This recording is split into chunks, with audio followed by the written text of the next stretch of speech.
찾아가신 여러분을 환영합니다. 이 시간 같이 주님 앞에 섭니다라는 찬양 같이 고백하시면서 하나님 앞에 같이 나아갔으면 좋겠습니다. 같이 찬양하시겠습니다.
많지는 않은 것 같아요. 우리가 주님 앞에 설 때 우리는 주님 앞에 고백을 하지만 주님 앞에 서 있는 이 자리가 아닌 다른 곳에 서 있을 때는 좀 그러지 못하는 것 같아요. 우리의 그런 상황 속에서 언제나 주님을 구하고 주님 앞에 주님의 그 은혜를 구하면서 날마다 주님의 은혜로 살아갈 수 있도록 해달라고 이 시간 같이 기도했으면 좋겠습니다. 기도하시겠습니다.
예수님의 이름으로 기도드립니다. 아멘. 이 시간 같이 신나게 찬양하실 텐데 다 같이 일어나서 찬양하실까요? 이 시간 같이 예수보다 더 큰 사랑 찬양하시겠습니다.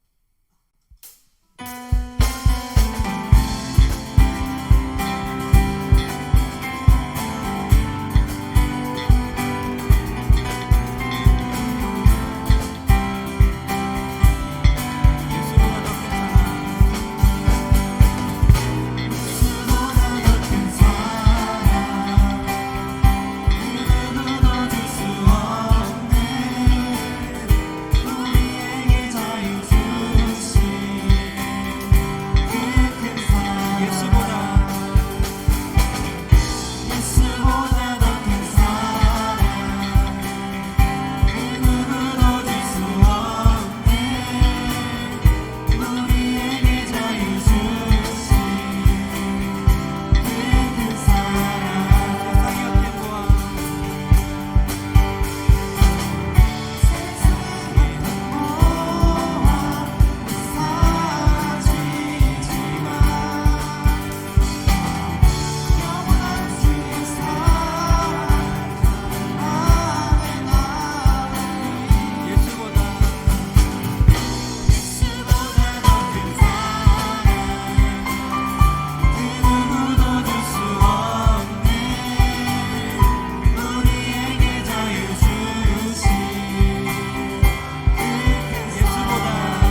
주셔도 될 것 같습니다. 자, 마지막으로 주 은혜임을 같이 찬양하시면서 고백하시고 같이 기도하시겠습니다.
기도했으면 좋겠습니다. 좀 기도했으면 좋겠는 것은, 정말 이 세상의 소망이 다 사라져가도 그 주님의 사랑은 끝이 없고, 우리가 그 주님의 사랑을 우리들이 느끼면서 우리가 이 살아가는 이 모든 순간순간마다 이것만이 다 주님의 은혜라는 것을 좀 우리들이 믿었으면 좋겠습니다. 항상 주님은 우리의 모습을 보시고, 우리들의 마음이 상하거나 다치거나 우리들이 홀로 눈물을 흘리고 있을 때에도 언제나 지켜보시는 분인 것 같아요. 우리가 항상 이렇게 기도하시면서 주님께서 항상 우리를 지켜보시고 아시니까 그런 마음들을 우리들이 기억하면서 같이 시간 주님의 은혜를 부어달라고 같이 기도했으면 좋겠습니다. 기도하시겠습니다.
할렐루야. 살아계신 아버지 하나님, 그 주님의 은혜에 믿음으로 반응하며 나아가기를 원합니다. 하나님, 이 시간 주님 앞에 나아갈 때 우리가 주님 앞에 믿음의 단독자로 서기를 원합니다. 때로는 넘어지고 때로는 쓰러져도 하나님 있는 모습 그대로 주님 앞에 나아가게 하여 주시고, 특별히 우리의 마음에 우리와 동행하시는 그 임마누엘의 주님을 우리가 믿음의 눈을 들어 바라보게 하여 주시옵소서. 하나님, 머리로만 아는 신앙을 벗어나 귀로만 듣는 신앙에서 벗어나 그 주님을 우리의 눈으로 보듯 살아가는 믿음의 삶이 될 수 있도록 인도하여 주시옵소서. 이 시간 주님, 그러한 마음으로 하나님 앞에 예물과 예배를 드립니다. 소득의 10분의 1을 구별해 드려진 11조의 예물과 주일의 예물들과 감사의 제목에서 드려진 감사의 예물들을 주님께서 기뻐 받아주시고, 드려진 예물의 많고 적음이 아니라 예물을 드린 자의 그 중심을 보시는 주께서 칭찬하시고, 하나님 앞에 드리고 더 드려도 아까울 것 없는 주의 청년들 될 수 있도록 인도하여 주시옵소서. 이 시간 주님 앞에 마음을 드리며 예배를 드리는 모든 주의 청년들 가운데, 모든 주의 사랑하는 지체들 가운데 하나님의 은혜를 더하여 주시고, 오늘 이 예배가 하나님께 영광이 되게 하시며 우리의 삶이 하나님 앞에 예배가 되게 하여 주시옵소서. 감사하며 예수 그리스도의 이름으로 기도드립니다. 아멘.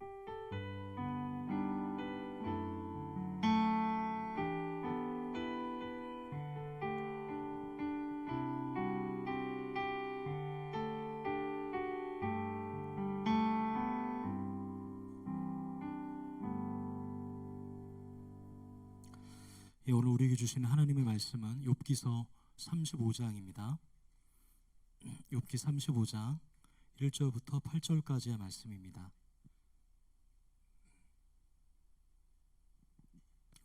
욥기서 35장 1절부터 8절까지의 말씀은 제가 있는 성경으로 구약 성경 796페이지의 말씀입니다.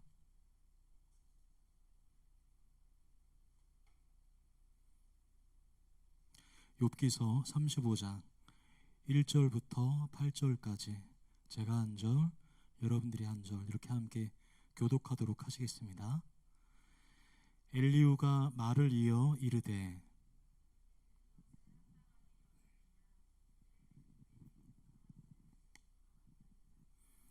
그대는 그것이 내게 무슨 소용이 있으며 범죄하지 않는 것이 내게 무슨 유익이 있겠느냐고 묻지만은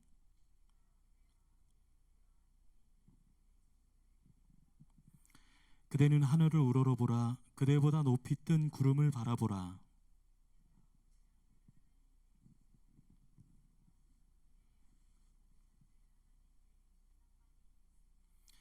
그대가 의로운들 하나님께 무엇을 드리겠으며 그가 그대의 손에서 무엇을 받으시겠느냐.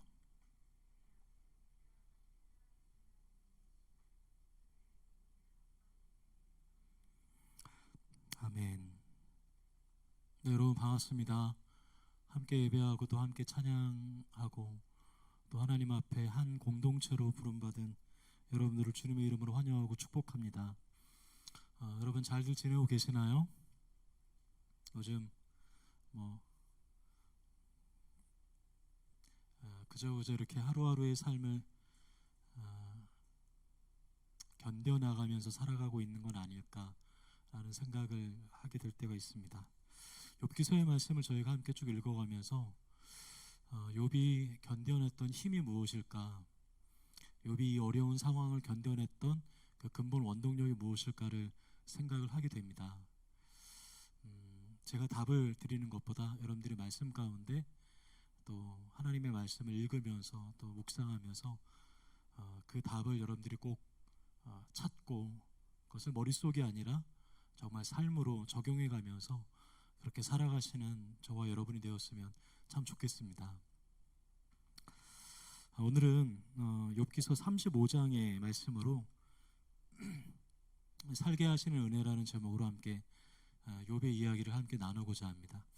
우리를 살게 하시는 것이 돈이 아니고, 우리를 살게 하는 것이 어떤 사람이 아니고, 우리를 살게 하시는 근본적인 힘이 하나님의 은혜다라는 이야기입니다. 그 하나님에 대해서 알아가는 것, 그래서 그 하나님의 말씀을 가까이 하는 것이 사실은 그것이 우리에게 참 중요합니다. 제가 신앙생활을 고등학교 2학년 때 처음 하면서부터 제 믿음의 뿌리가 없다 보니까 아무도 알려주지 않았어요. 처음 다녔던 교회도 개척교회였고, 어떻게 보면 참 무식하게 성경을 그냥 뭐라고 표현할까요? 팠다고 해야 되나요? 성경을, 그게 적절한 표현인지 모르겠는데 정말 그랬던 것 같아요. 성경을 읽고 또 파고 또 파고. 처음 읽을 때 잘 몰라요. 두 번째 읽어도 잘 모릅니다. 여러분 욥기서의 말씀을 지금 한 대여섯 번 나누고 있는데 여러분 이해가 되시나요? 아마 잘 이해가 안 되실 거예요. 근데 제가 그렇습니다. 봐도 잘 모르겠어요. 근데 잘 모르니까 멈추면 그냥 멈춰지는 거거든요. 신앙은, 특별히 말씀은 무엇이냐면 하나님의 말씀에 이렇게 달라붙는 듯한 끈질김이 좀 필요합니다. 물론 그것이 우리의 어떤 공로가 될 수는 없어요. 내가 그랬기 때문에 뭐 하나님이 내게 무엇을 주신다든지 조건이 될 수는 없지만, 제가 이렇게 주변을 보고 하나님의 사람들의 모습을 보니까 공통점이 뭐냐면 하나님의 말씀에 이렇게 좀 끈질긴 모습이 있다라는 겁니다. 그냥 지나가지 않아요. 그냥 모르거나 그냥 휙 지나가지 않고 스캔하지 않고요.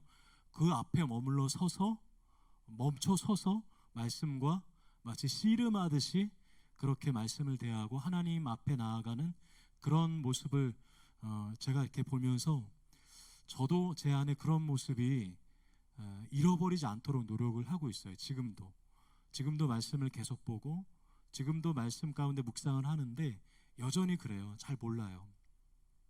네, 여러분, 우리가 하나님의 말씀을 가까이 하면 그 말씀이 우리를 가까이 하십니다.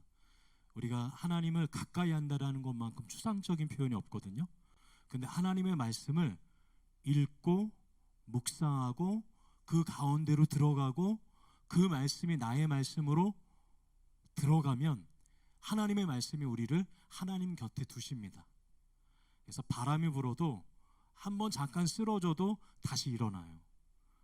잠깐 무너져도 하나님의 말씀이 다시 나를 일으켜요. 그런데 그게 없잖아요. 그러면 쓰러지면 계속 쓰러집니다. 시험에 한번 넘어지면 계속 넘어져요. 어떠한 나를 넘어뜨리는 유혹이 한 가지가 오면 계속 넘어져요. 이 말씀에 끈질김이 없으면. 여러분, 욥을 통해서 여러분들이 알고 있는 이 욥의 모습에 대해서 계속 여러분들과 나눴던 특징이 뭔가요? 끈질긴 모습이 있어요. 하나님 앞에 끊임없이 하나님께 질문을 합니다.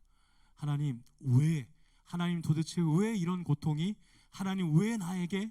이렇게 하나님을 향한 끈질긴 모습이 있어요. 이 시대에 주의 청년들이 회복해야 할 모습입니다. 이 시대에 주의 사람들이 회복해야 될 근본적인 신앙의 모습은 하나님 앞에 솔직하고 하나님의 말씀에 대한 끈질긴 모습을 우리는 회복해야 되는 거예요. 제가 그런 사람들을 보기를 원합니다. 또 우리 공동체가 그러한 공동체가 되기를 기도합니다. 여러분, 욥은 우리가 흔히 너무 쉽게 생각을 해서 1장, 2장과 42장만 중요하게 생각합니다. 중간에 3장부터 41장까지 치열한 친구들과의 논쟁은 싹 빼버리죠. 왜냐하면 좀 복잡하기 때문입니다. 그런데 실제로 욥의 정수는 우리가 복잡하다고 생각하고 머리 아프다고 생각하는 바로 3장부터 41장까지에 머물러 있어요. 근데 대부분의 많은 욥에 대한 설교는 1장과 2장과 42장에 국한되어 있습니다. 욥의 다른 장을 가지고 여러분들이 설교를 들었던 적이 아마 거의 없을 거예요. 제가 장담하건대.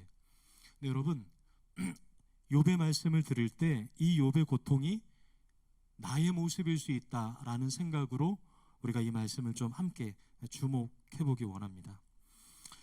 말씀드렸다시피 보통 욥은 사람들에게 매우 신앙적이고 매우 순종적이고 어떤 믿음의 모범적인 사람으로 우리가 대강 생각하죠. 그런데 욥은 굉장한 끈질긴 사람으로 하나님 앞에 끈질기게 질문하는 사람입니다. 욥을 읽을 때마다, 욥기를 읽을 때마다, 욥의 모습을 대할 때마다 제가 놀랄 정도로 욥은 포기하지 않고 하나님께 질문하고 하나님께 나아가는 그런 존재였던 거예요. 욥의 세 친구들은 욥이 겪는 고통을 한마디로 말하면 죄에 대한 형벌로 여깁니다.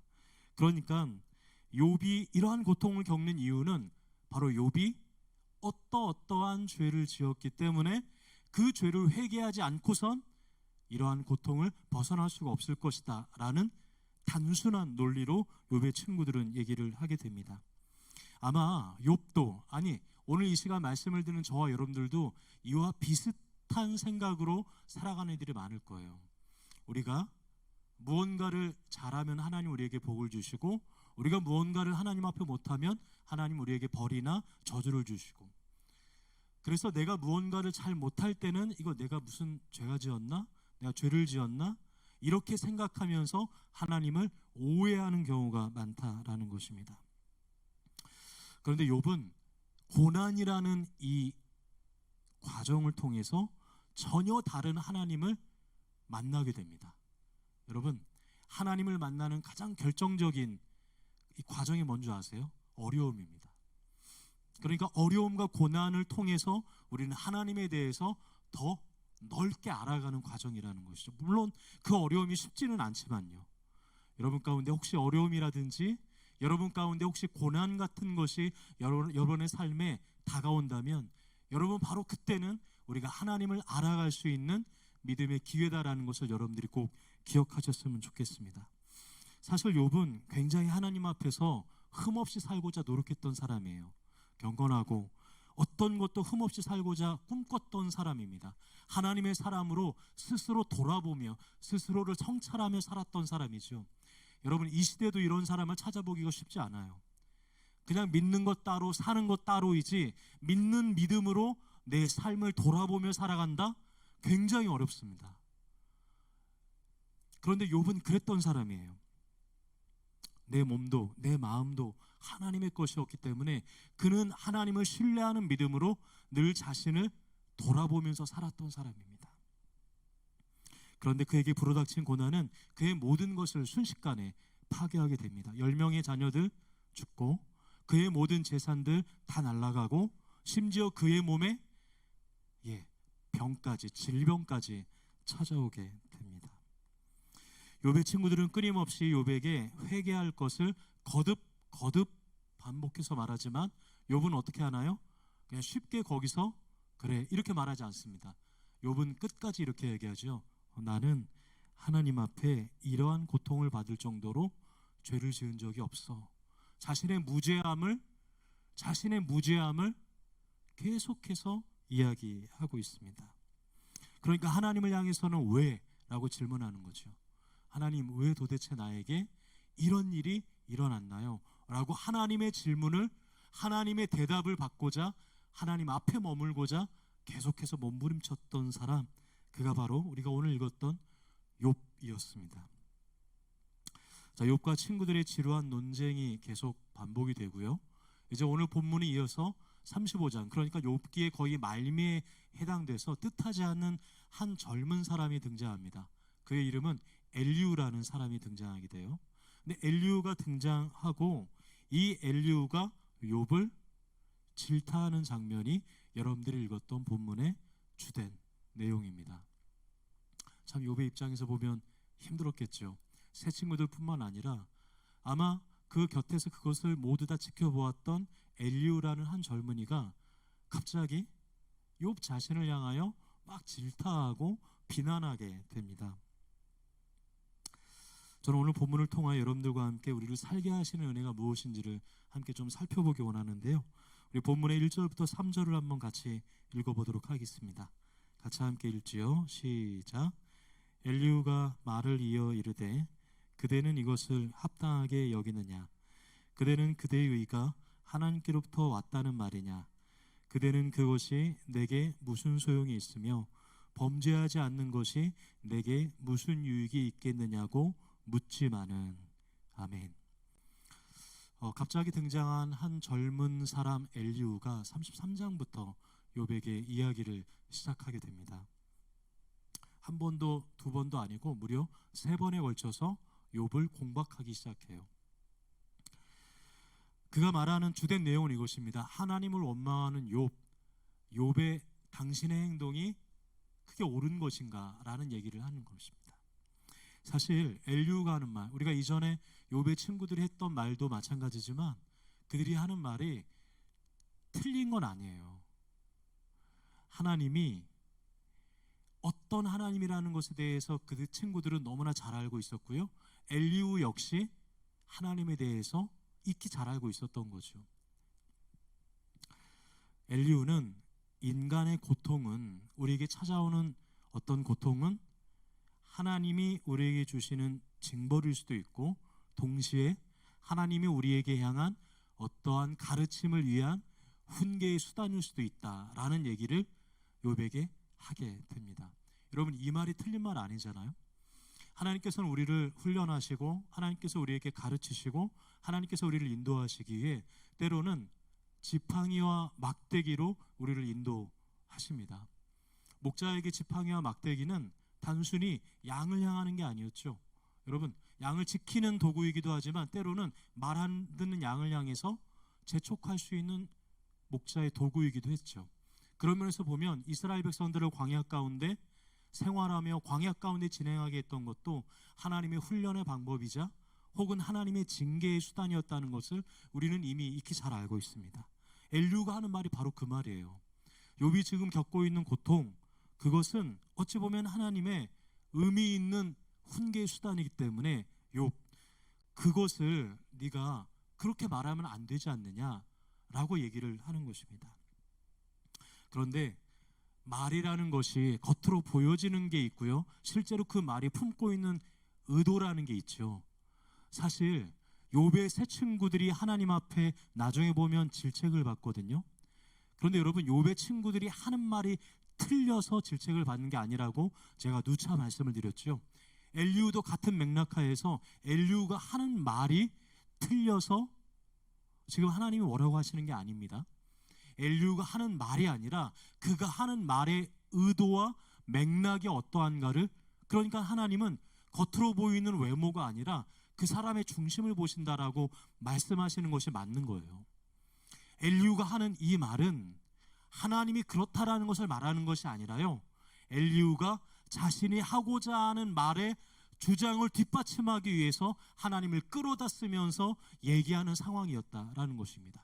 그러니까 당연히 엘리우의 말이 하나님의 입장에서 봤을 땐 맞지 않았던 거예요. 여러분, 그렇습니다. 엘리후에게 하나님은 어떤 하나님이었냐면 그러니까 사람의 희노애락에 전혀 영향받지 않는 분이었어요. 하나님은 전능하시고 하늘에 계시는데 내가 슬퍼하든 기뻐하든 땅에 있는 너희 때문에 하나님이 영향을 받으시겠느냐? 이렇게 얘기를 하는 것입니다. 여러분, 실제로 신학 가운데 이렇게 얘기하는 자유주의 신학이 있습니다. 하나님은 우리의 생각 이상을 뛰어넘어 역사하는 분이신데 우리가 슬퍼하고 애통하고 괴로워한다고 하나님이 우리와 무슨 관련이 있느냐, 이렇게 말하는 신학이 있다라는 말이죠. 그만큼 하나님의 절대 주권을 신뢰하는 사람들이 그렇게 내세우는 주장이기도 합니다. 어찌 보면 굉장한 믿음의 말 같기도 하지만 사실 하나님에 대해서 잘 모를 때 그런 말을 할 수 있게 됩니다. 하나님에 대해서 머리로만 알 때, 여러분, 하나님은 완전하시고 하나님은 전능하신 분이세요. 그런데 하나님은 동시에 어떤 분인 줄 아세요? 하나님은 저와 여러분의 기쁨과 슬픔의 마음을 그리고 귀를 기울이시는 하나님이세요. 바로 엘리후가 놓쳤던 것은 바로 이 부분이었던 것입니다. 하나님은 전능하시고 공의로우셔서 죄를 준엄하게 심판하시지만 동시에 그분은 긍휼과 사랑이 풍성하셔서 한없는 사랑으로 용서하시는 분이시다라는 사실을 엘리후는 잊어버렸던 거예요. 경험하지 못했던 거죠. 알지 못했던 겁니다. 여러분, 죄를 준엄하게 심판하시는 하나님, 공의 하나님과 한없는 사랑으로 품으시고 용납하시는 하나님, 이 하나님의 두 가지의 속성이 부딪히며 만난 곳이 바로 우리가 믿고 신뢰하는 십자가인 것입니다. 우리가 이 사랑을, 이 십자가의 사랑을 통해서 우리가 오늘 살아가게 되는 거예요. 하나님의 준엄한 사랑, 하나님의 준엄한 모습으로만 우리가 살아가는 것이 아니에요. 하나님의 사랑으로만 우리가 살아가는 것이 아니에요.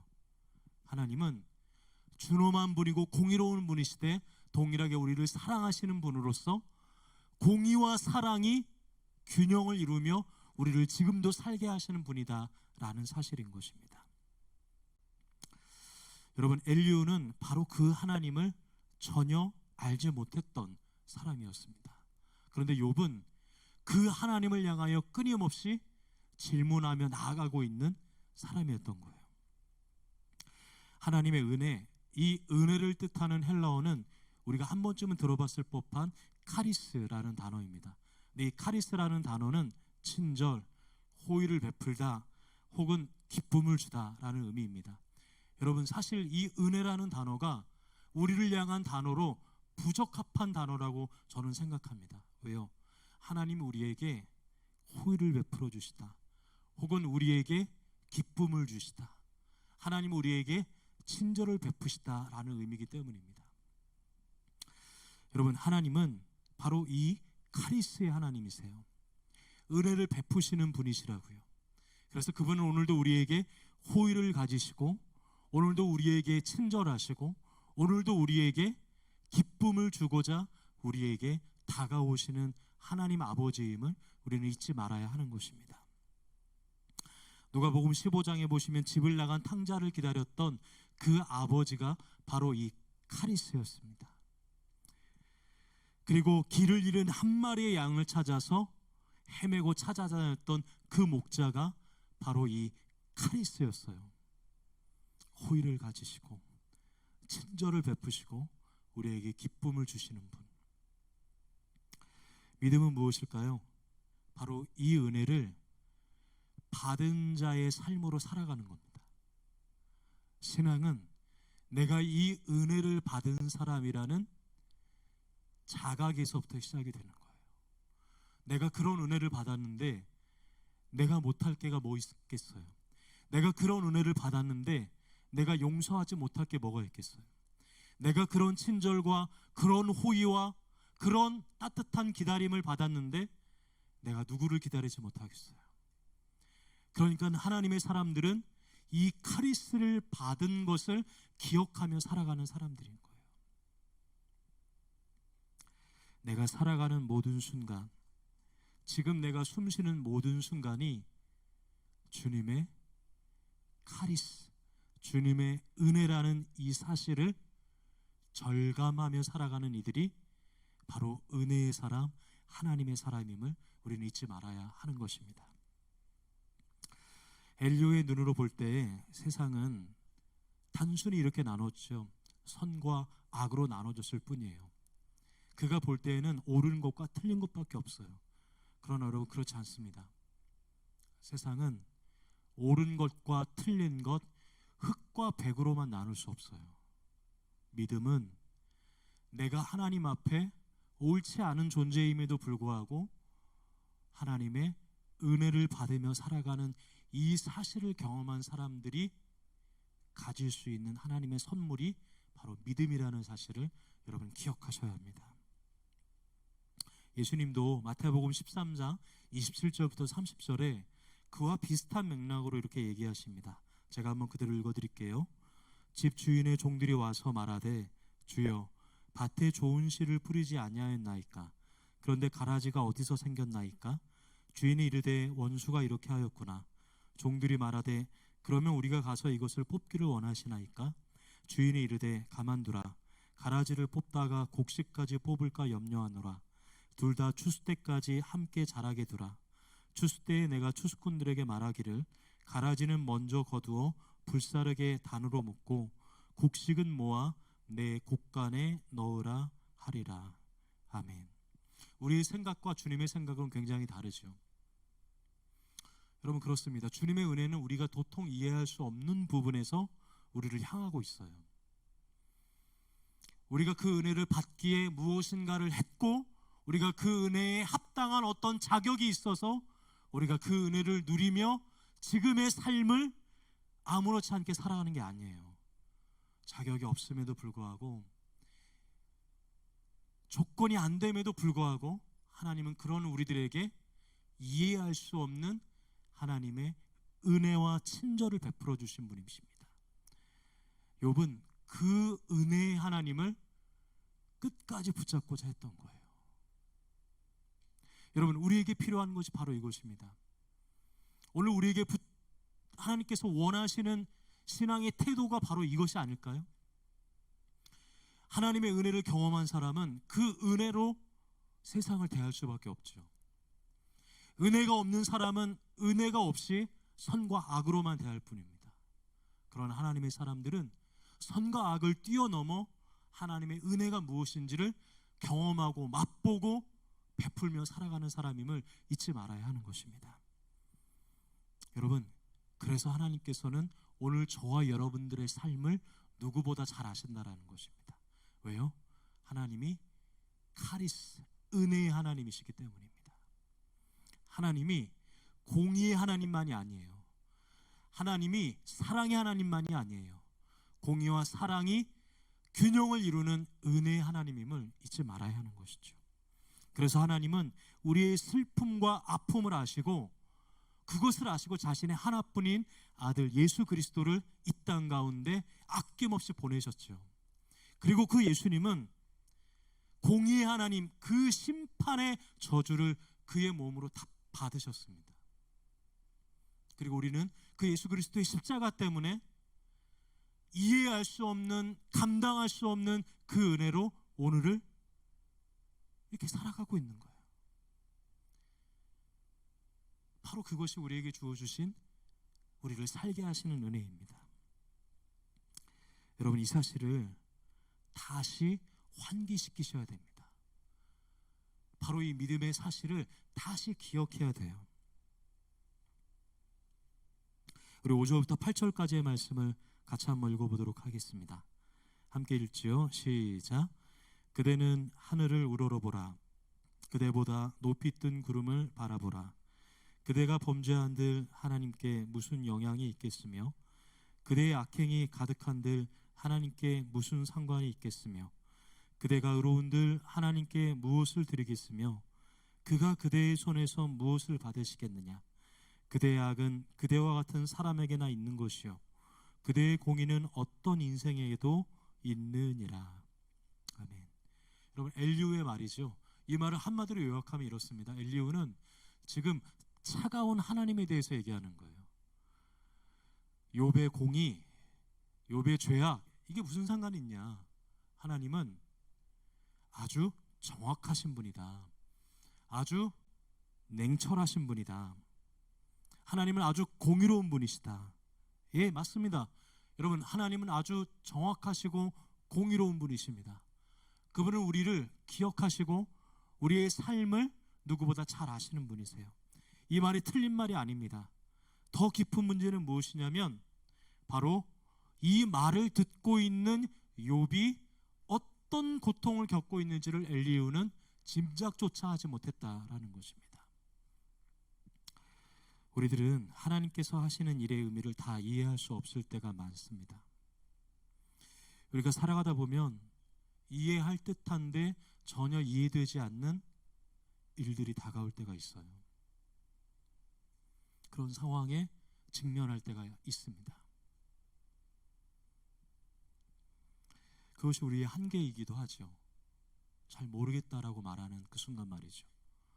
우리가 살아갈 땐 모든 게 분명하지 않다라는 것입니다. 근데 성경은 모든 것이 분명하지 않다고 생각하는 이 시대, 우리의 삶을 향하여 무엇라고 얘기하시는 줄 아세요? 성경은 우리의 삶을 이렇게 말씀하세요. 모든 것이 합력하여 선을 이루게 하신다. 하나님을 사랑하는 주의 성도들에겐 하나님은 모든 것이 합력하여 선을 이루게 하신다. 저는 욥이 이러한 믿음의 고백이 있었다라고 욥기의 말씀을 보면서 제가 공감하게 되었습니다. 여러분, 우리의 믿음도 바로 이 부분에 머물러 있어야 됩니다. 이 사실을 신뢰하는 것이 우리의 믿음입니다. 하나님을 사랑하는 자, 무엇이 어떻게 되는지 모르는 이 땅 가운데 모든 것이 합력하여 하나님은 선을 이루게 하시는 분이시다. 비록 내가 그것을 다 이해하지 못한다 할지라도 내가 이해해서 하나님을 따르는 게 아니고요, 내가 다 이해하지는 못하지만 그러나 그 하나님을 신뢰하면서 하나님을 향하여 나아가는 그러한 믿음의 사람이 하나님이 찾으시는 사람임을 우리는 기억해야 하는 것입니다. 하나님이 하시는 일은 우리가 보기에 매우 더뎌 보이기도 합니다. 하나님이 하시는 일은 우리가 보기에는 매우 미련해 보이기도 합니다. 그런데 여러분, 하나님이 그렇게 더디게 움직이시는 것처럼 보이는 것이 어찌 보면 우리에게 더 은혜이고 좋을 때가 더 많습니다. 물론 저도 이거를 완벽하게 왜 그런지는 모르겠어요. 그런데 하나님이 더디게 움직이시는 듯한 그 모습이 우리에게 훨씬 낫다라고 경험될 때가 너무 많다라는 것입니다. 여러분, 하나님이 만일 신속 정확하게만 움직이신다면 아마 우리들은 하나님의 그 신속 정확함에 견디지 못해서 그 앞에서 살아가지 못할지도 모릅니다. 하나님이 우리의 죄에 신속하게 움직이신다면, 하나님이 여러분들의 허물에 정확하게 움직이신다면 우리는 하나님 앞에 도저히 살아나갈 수 없는 그런 존재들이기 때문인 것이죠. 엘리후는 자신이 이해하는 차가운 하나님에 대해서 매우 자신 있게 이야기합니다. 그리고 욥은 그 이야기를 계속 듣게 되죠. 그의 말은 일부는 맞지만 일부는 틀린 말입니다. 여러분, 그래서 사람이 하는 말 중에 가장 위험한 말이 뭔지 아세요? 그것은 새빨간 거짓말보다 진실과 거짓이 교묘하게 섞여져 있는 말이 가장 위험한 말입니다. 왜냐하면 그 말들로 인해서 가장 큰 상처를 받기 때문인 것이죠. 엘리후는 모든 것이 인과응보대로 작용하고 이러한 결과가 있는 것은 이러한 행위가 있었기 때문에 이러한 일이 있다라고 단정지어서 욥에게 이야기하기 시작합니다. 우리들도 그렇게 사람들에게 말할 때 있죠. 우리들도 그렇게 누군가를 바라볼 때가 있습니다.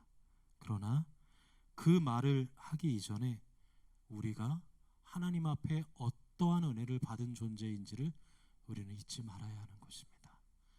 그 사실을 기억한다면 우리는 그렇게 말할 수 없어요. 하나님은 엘리후가 말하는 차가운 하나님만이 아니십니다. 하나님은 자신의 모든 것을 우리를 위해서 아낌없이 주시는 그 어떤 것보다 뜨거우신 하나님임을 우리는 기억하며 살아야 하는 것입니다. 이제 말씀을 마무리하겠습니다.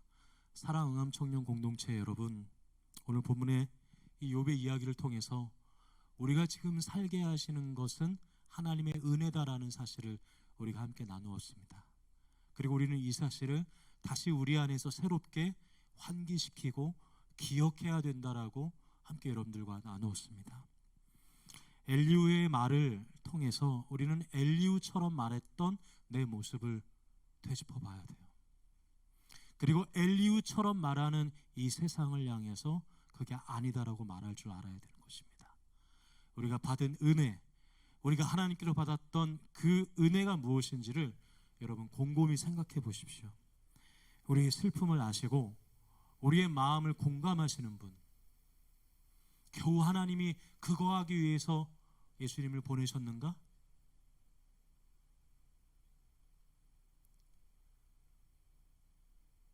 하나님은 그런 우리에게 공감하시고 그런 여러분들의 마음을 이해하시기에 예수 그리스도를 땅 가운데 아낌없이 보내주신 분이십니다. 이 믿음의 기초가 흔들려 버리면 우리의 삶은 아무것도 안 됩니다. 여러분들의 삶은 아무것도 아닌 것이 돼요. 오늘을 살게 하시는 그 사랑과 은혜를 우리가 이 시간 다시 붙잡기를 원합니다. 그리고 그러한 은혜와 사랑을 받은 사람으로서 우리도 그러한 은혜의 그런 사랑의 모습으로 이 땅을 넉넉히 살아가시는 저 여러분의 삶이 되기를 주님의 이름으로 소망하고 축복합니다. 우리 함께 찬양하고 기도하도록 하겠습니다.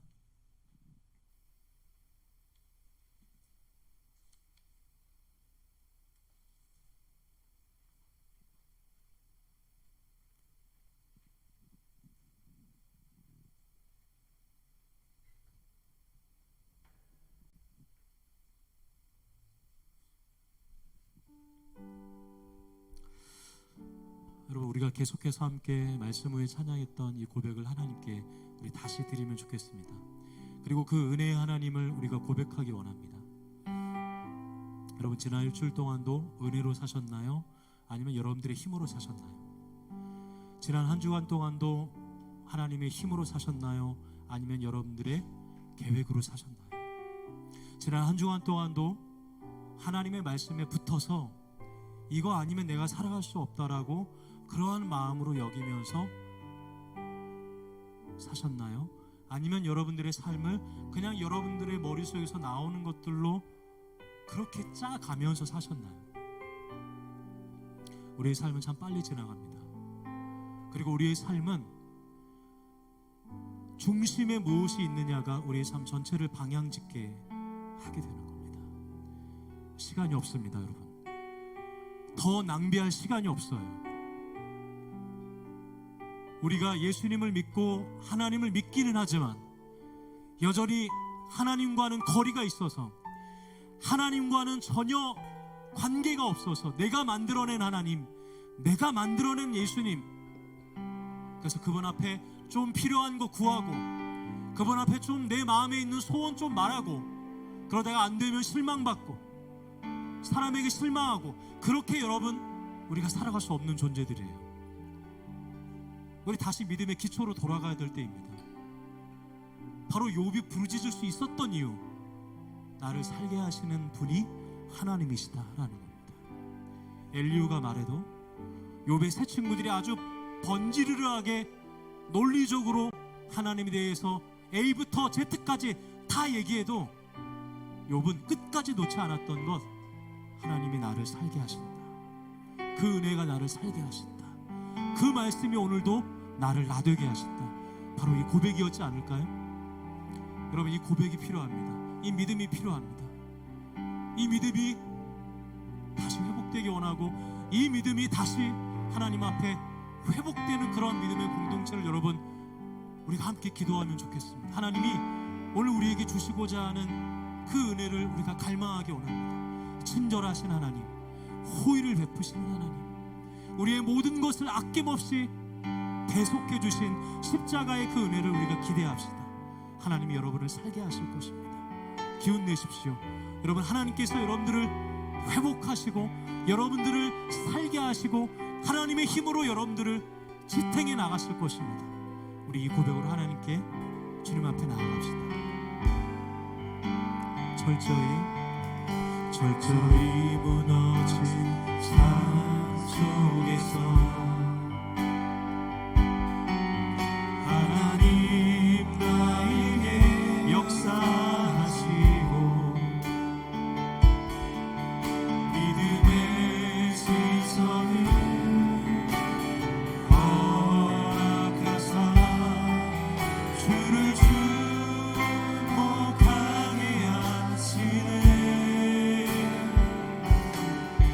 때로는 견디기 힘들 때도 하나님 언제나 함께 하시며 하나님 언제나 함께 하시며 은혜와 그 진리에 성령 주사 주만 바라보게 하시네. 내가 봅니다. 영원한 주를 봅니다. 귀로만 들었으나 이젠 봅니다. 내가 봅니다. 영원한 주를 봅니다. 연약한 내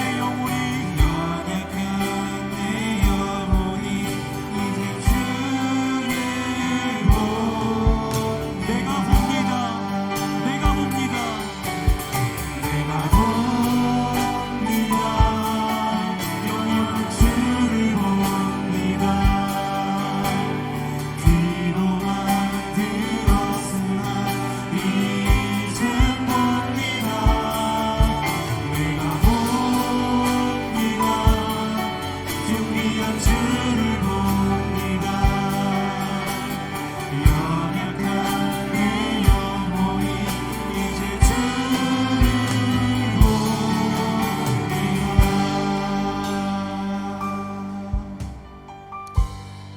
여러분, 우리를 살게 하시는 그 은혜를 우리가 이 시간에 다시 기억하기 원합니다. 십자가를 기억하기 원합니다. 하나님의 철저한 공의와 하나님의 감당할 수 없는 은혜가 부딪힌 바로 그 십자가, 지식도 아닙니다.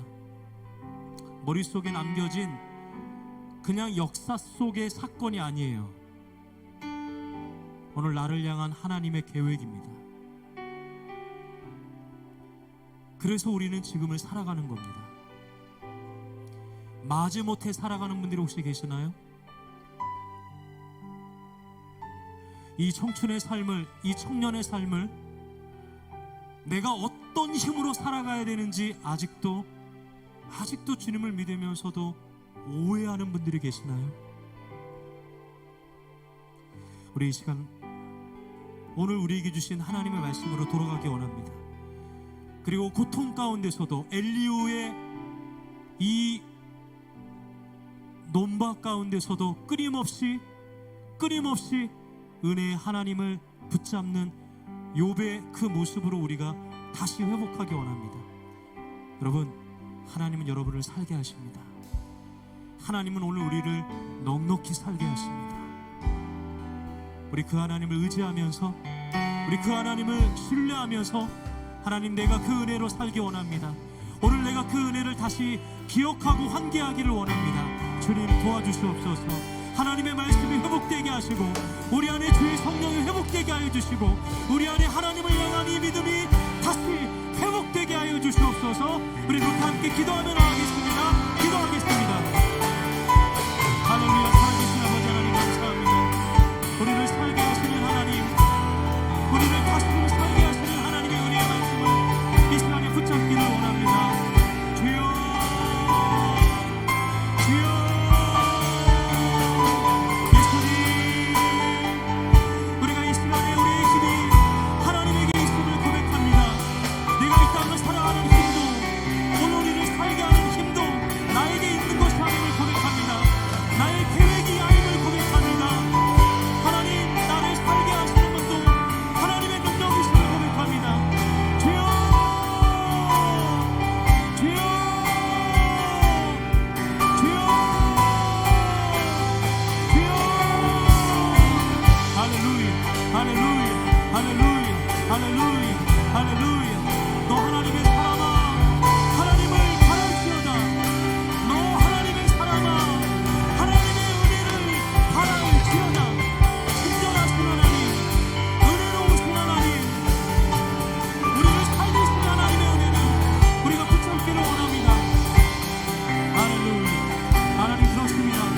우리의 삶을 하나님의 은혜 위에 놓게 하여 주시옵소서. 우리의 삶을 하나님의 은혜 위에 놓게 해 주시옵소서. 할렐루야, 할렐루야, 할렐루야, 할렐루야, 할렐루야, 할렐루야, 할렐루야, 할렐루야. 하나님 그렇습니다. 우리의 삶이 주님의 은혜 안에 있게 하여 주시옵소서. 우리의 삶 전체가 하나님의 은혜의 계획 가운데 있게 해 주시옵소서. 할렐루야. 주님 도와주시옵소서. 주님 말씀하여 주시옵소서. 하나님 마지못해 사랑하는 친구들에게 아직 하나님의 은혜로 넉넉히 살아간다는 사실을 다시 환기시켜 주시옵소서. 다시 기억시켜 주시옵소서. 다시 기억하며 살아가게 하여 주시옵소서. 우리 함께 찬양하며 나갑시다. 내가 봅니다. 내가 봅니다. 내가 봅니다. 영원한 주를 봅니다. 그리로 만들었으나 이제 봅니다. 이제 봅니다. 내가 봅니다. 존귀한 주를 봅니다. 연약한 내 영혼이 이제 주를 봅니다. 우리 한 가지만 더 함께 기도하면 좋겠습니다. 뒤에 불을 잠깐 꺼주시고요. 여러분들은 여러분들의 삶에 지금 어떤 계획이 있으십니까?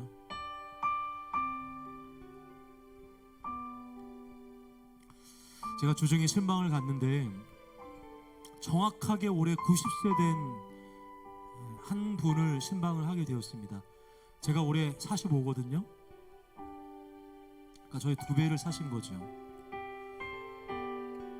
신방을 다 하고서 그분이 수박 몇 덩어리를 몇 조각을 저한테 주시면서 이런 질문을 하셨습니다. 그런데 앞으로 어떤 계획이 있나 이렇게 물어보시는 겁니다.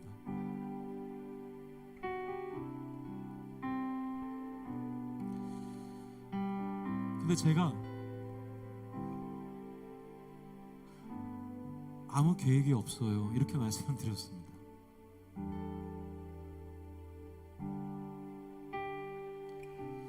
제가 신방을 마치고 차를 타고 쭉 오고 지금까지 제 머릿속에 남겨져 있는 건 뭐냐면 제가 계획이 없다라는 겁니다. 또 지난주에는 어떤 목사님께 그런 얘기를 들었어요. 김 목사, 앞으로 어떤 계획이 있어? 제가 무슨 계획이 있나요?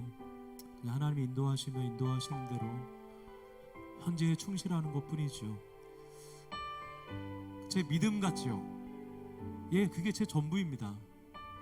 근데 엄밀히 말하면 저는 계획이 없어요. 근데 제가 계획이 없다라는 게 너무 부끄럽더라고요. 물론 제 목회 계획은 제가 세울 수 없겠죠. 그러니까 이런 겁니다. 제가 지금 45살인데 50살에는 제가 어떤 목회를 하고 55살에는 어떤 목회를 하고 60살에는 어떤 목회를 하고 이거 세울 수 없잖아요. 모르니까. 어떻게 될지 모르니까. 그런데 제가 하나님 앞에 계속 이런 기도를 하고 있더라고요. 하나님, 저는 왜 계획이 없죠? 왜 저는 아무 계획이 없죠? 내가 세울 수 있는 계획이 아무것도 없다라고만 생각했어요.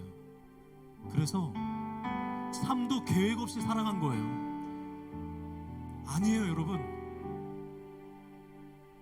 하나님의 계획이 나의 계획이 되어 살 수가 있어요. 예를 들면 이런 거겠죠.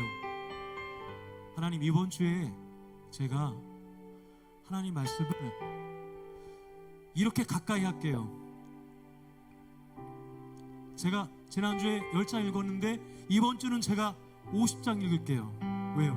하나님 말씀이 좋으니까. 하나님, 제가 이번 주는 하나님께 이렇게 순종할게요. 하나님, 제가 이번 주는 제가 이렇게 은혜 받은 자처럼 우리 지체들을 사랑할게요. 우리가 주님 앞에서 세울 수 있는 계획이 있는데 아무 계획이 없다 보니까 어떤 것도 하나님께 도움을 구하지 않고 살아갔던 제 모습을 제가 생각을 하게 됐던 거예요. 여러분들은 어떤 계획이 있으십니까? 여러분들이 세울 수 있는 건 무엇입니까? 그리고 여러분들이 하나님께 의지하는 계획은 무엇입니까? 제가 왜 이런 기도를 하냐면 지금 우리가 그때를 살고 있기 때문이에요. 저는 45살입니다. 여러분들은 저보다 훨씬 젊으시죠. 하나님 안에서 계획하십시오. 하나님 안에서 이 하루를 계획하십시오. 하나님 안에서 이 일주일을 계획하십시오. 그냥 살지 마세요. 그냥 살지 마세요. 하나님 안에서 계획하면서 사십시오. 그리고 그 계획에 하나님의 도움을 구하십시오. 그리고 그 계획 가운데 역사하시는 하나님을 붙잡으십시오. 하나님은 은혜의 하나님이십니다. 하나님은 오늘 우리에게 가장 좋은 곳으로 주시는 분이십니다. 우리 이 시간 함께 기도할 텐데, 하나님, 제가 계획할 수 없는 것에는 하나님 앞에 의존하고, 내가 계획할 수 있는 것에도 하나님 앞에 의존하며 나아갈 수 있는 그런 삶이 되기를 원합니다. 우리 그렇게 하나님 앞에 함께 기도하며 나가면 좋겠습니다. 다 함께 기도하며 나가겠습니다. 함께 기도하겠습니다. 하나님 아버지, 감사합니다. 주님 도와주시옵소서. 주께서 말씀하여 주시고 오늘 우리가 하나님 앞에 주님이 나의 계획이라는 사실을 잊지 않게 해주시옵소서. 우리는 그동안 마지못해 살아왔던 모습이 있음을 고백합니다. 하나님, 그냥 그렇게 끌려갔던 모습으로 살았던 내 모습이 있습니다. 하나님, 주님을 믿으면서도, 하나님을 신뢰하면서도, 하나님 충분히 있으면서도 아무런 계획이 없었습니다. 하나님, 용서해 주십시오. 하나님 앞에 계획을 가지기 원합니다. 하나님이 나의 계획임을 고백하기 원합니다. 하나님의 내 청춘의 삶의 계획이기 원합니다. 하나님 도와주시옵소서. 하나님 도와주시옵소서. 하나님, 그래서 우리가 계획할 수 없는 것에는 하나님을 신뢰하게 하시고, 내가 계획할 수 있는 것에는 하나님을 나의 힘으로 의지하며 나아가는 주의 청년들, 주의 백성들, 주님의 사랑하는 자녀들 될 수 있도록 인도하여 주시옵소서. 할렐루야, 할렐루야, 할렐루야, 할렐루야, 할렐루야. 주님 도와주시옵소서. 우리의 삶을 일으켜 주시옵소서. 우리의 삶을 회복시켜 주시옵소서. 우리의 삶이 계획되게 하여 주시옵소서. 시간이 지나갑니다. 하나님, 이렇게만 살아갈 수 없습니다. 그냥 그렇게 살아갈 수만 없습니다. 이제 우리가 하나님의 편에 서서 우리를 도우시는, 우리를 살게 하시는 그 은혜 가운데 나아가기를 원합니다. 할렐루야, 할렐루야, 할렐루야, 할렐루야. 주님을 찬양합니다. 주님의 은혜와 사랑이 우리의 삶을 계획하게 하시고, 우리의 삶이 이제는 주님이 나의 계획임을 믿고 의지하며 살아가게 하여 하여 주시옵소서. 할렐루야. 주님 감사합니다. 하나님 아버지, 오늘 우리의 삶에 우리를 살게 하시는 하나님의 은혜가 있음을 고백합니다. 오늘 우리의 삶을 하나님의 계획으로 채워갈 수 있음을 우리가 이 시간에 고백합니다. 하나님, 주님을 믿으면서도 여전히 우리는 이끌리는 대로 살고 마지못해 살고 살아가는 대로 살았던 모습이 있음을 고백합니다. 하나님, 그러나 이제는 하나님이 나의 계획이 되어 살아가게 하여 주시고, 이제는 나를 살게 하시는 하나님의 그 친절함과 그 은혜가 우리의 삶에 힘이 되게 하여 주시옵소서.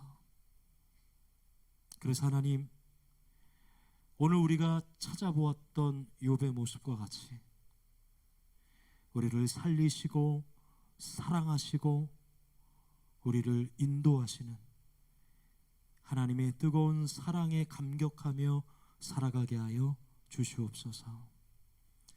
지금은 우리를 구원하신 십자가의 독생자 예수 그리스도의 크신 은혜와 하나님 아버지의 놀라우신 사랑과 지금도 우리 안에 내주하시며 역사, 교통하시는 성령님의 은혜가 이 시간 믿음으로 하나님이 나의 계획임을 고백하며 내가 살아가는 것은 나의 힘과 나의 지혜가 아니라 하나님의 힘과 하나님의 도움임을 고백하며 살아가기를 결심하는 사랑하는 주의 청년들과 사랑하는 주의 성도들의 머리머리 위에 지금부터 영원토록 함께 하시길 간절히 축원하옵나이다.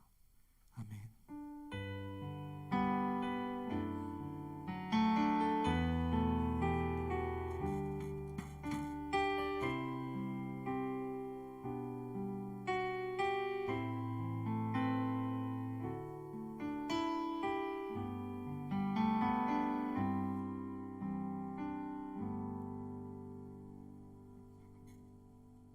네, 안녕하세요. 오늘 정말 많이 오셨는데 우리 이렇게 들어오시면서 옆에 청년분들이 한번 인사 아직 못하셨죠? 우리 한번 오랜만에 인사해 볼까요? 오늘 참 잘 오셨습니다. 이렇게 한번 인사해 볼까요? 잘 오셨습니다. 잘 오셨어요. 한마디만 더 할까요? 보고 싶었어요. 보고 싶었어요. 네. 오늘도 청년부 예배에 오신 여러분 진심으로 환영합니다. 오늘 광고를 좀 드릴게요. 주보를 같이 봐주시면 감사하겠습니다. 저희가 이제 오늘부터 이제 아시다시피 교회 학교는 오늘부터 이제 예배가 다 본격적으로 시작이 됐습니다. 그리고 대예배는 이제 오늘까지 5시부터 11시 이렇게 2시간 간격으로 하고 다음 주부터는 5시 예배 없이 7시부터 7시, 9시, 11시 이렇게 있을 예정이라고 하니까 대예배 드리시는 분들은 참고해 주시면 감사하겠습니다. 네, 그래서 방금 말씀드렸다시피 교회학교 예배는 이제 오늘부터 저희도 이제 유치부 예배도 오늘부터 시작을 했거든요. 이제 유년부나 초등부도 다 이제 시작을 했죠. 그래서 여러분 참 여러 가지 또 교사로 섬기시는 분들 참 고생 많으실 텐데 계속해서 함께 기도함으로 예배 같이 준비했으면 좋겠습니다. 그리고 저희 이제 저번 주에 말씀드렸다시피 네, 저희 온라인 큐티는 이제 종료 마무리가 되었습니다. 그래서 온라인 큐티는 셀별로 진행하는 건 마무리가 됐지만 여러분 계속해서 하루하루 말씀 가운데 살아가시기를 기도하고요. 네, 청년부 예배는 이렇게 지금 저희 드리는 것처럼 현장 예배와 온라인 예배를 병행하고 있습니다. 유튜브로 지금 딱 2시가 되면 저희가 같이 함께 예배 드릴 수 있게 스트리밍을 하고 있으니까요. 영상으로 함께 하시는 분들도 꼭 예배 시간 맞춰주셔서 같이 함께 해주셨으면 좋겠습니다. 그리고 컨퍼런스 콜 화상 미팅은 저번 주에 말씀드렸다시피 추후에 시간을 저희가 다시 조정을 해서 그때 협의가 되면 그때 재개하도록 하겠습니다. 그리고 마지막으로 이제 저희가 주보에는 못 실었는데 오늘 저희 좀 새로운 얼굴이 계세요.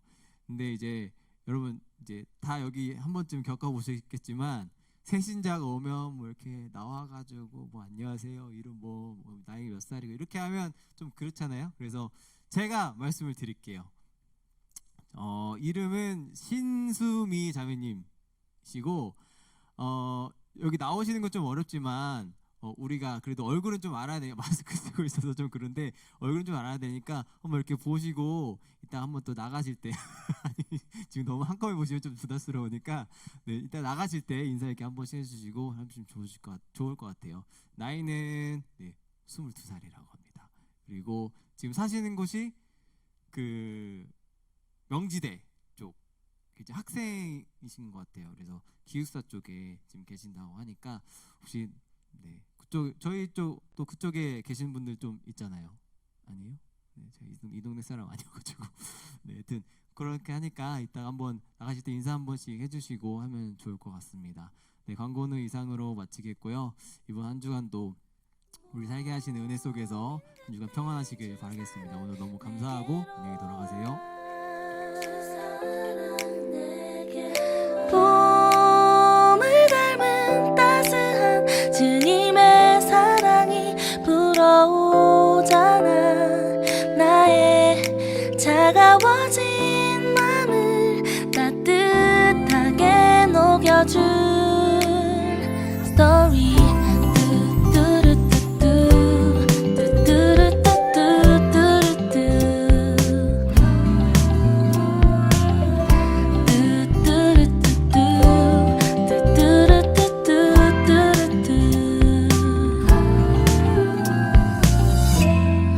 유난히 시렸던 겨울은 떠나가고 또다시 나를 찾아온 향긋한 봄 내음.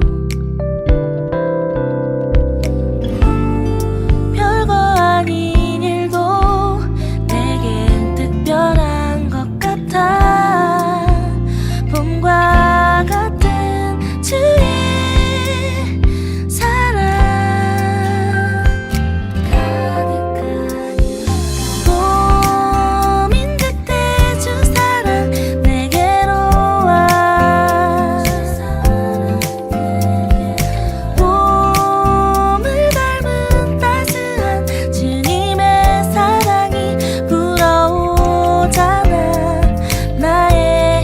차가워진 맘을 따뜻하게 녹여준 스토리.